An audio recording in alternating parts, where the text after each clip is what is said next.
గంభీరావుపేట మండల కేంద్రంలో అంబేద్కర్ జయంతి సందర్భంగా దళిత సంఘాల ఆధ్వర్యంలో చేపట్టిన శోభయాత్ర ఆకట్టుకుంది. ప్రపంచ మేధావి రాజ్యాంగ నిర్మాత డాక్టర్ బిఆర్ అంబేద్కర్ జయంతి సందర్భంగా గంభీరావుపేట మండల కేంద్రంలో దళిత సంఘాలతో పాటు మహిళల ఆధ్వర్యంలో చేపట్టిన శోభయాత్ర విశేషంగా ఆకట్టుకుంది. స్థానిక సుభాష్ నగర్ కాలనీ నుండి గాంధీ చౌక్ మీదుగా దోసలగూడెం కాలనీ వరకు శోభయాత్ర కార్యక్రమంలో భాగంగా డీజే పాటలతో నృత్యాలు చేస్తూ సాగిపోయారు. ఈ సందర్భంగా దళిత సంఘాల నేతలు దోసల చంద్రం, తిరుపతి తదితరులు శోభయాత్రకు నేతృత్వం వహించారు. బడుగు బలహీన వర్గాల కోసం ప్రతినిత్యం పనిచేసిన గొప్ప వ్యక్తి అంబేద్కర్ అని పేర్కొన్నారు. కార్యక్రమంలో పలువురు దళిత సంఘాల నేతలు, మాజీ ప్రజాప్రతినిధులు, ఉద్యోగులు, మహిళలు ఉన్నారు.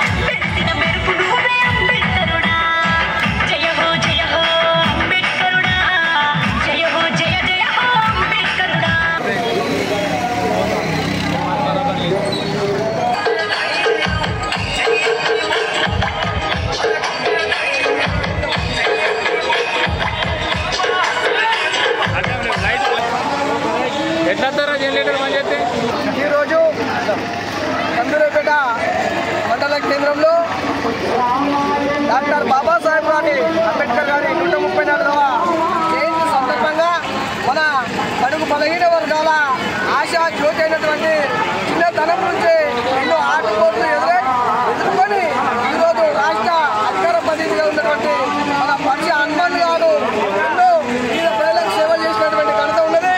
ఆయనకు బడుగు బలహీన వర్గాల కష్ట సుఖాలు ఎన్నో తెలిసిన వ్యక్తి కాబట్టి ఈ యొక్క మా యొక్క ర్యాలీకి సంక్షిప్తం వచ్చి అడుగు నిత్యము పేద ప్రజల కోసమే పోరాటం చేస్తూ చిన్నతనం నుంచి ఉద్యమాలు చేసినటువంటి ఘనత గతంలో కూడా వారి ఇంటి నుంచి సర్పంచ్గా ఇప్పుడు ఎంపీటీసీగా కూడా గెలిచిన సందర్భం ఉంది.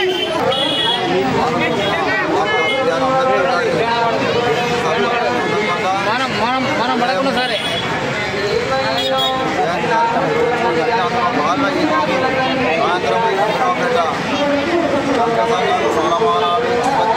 ఆధ్వర్యంలో పెద్ద ఎత్తున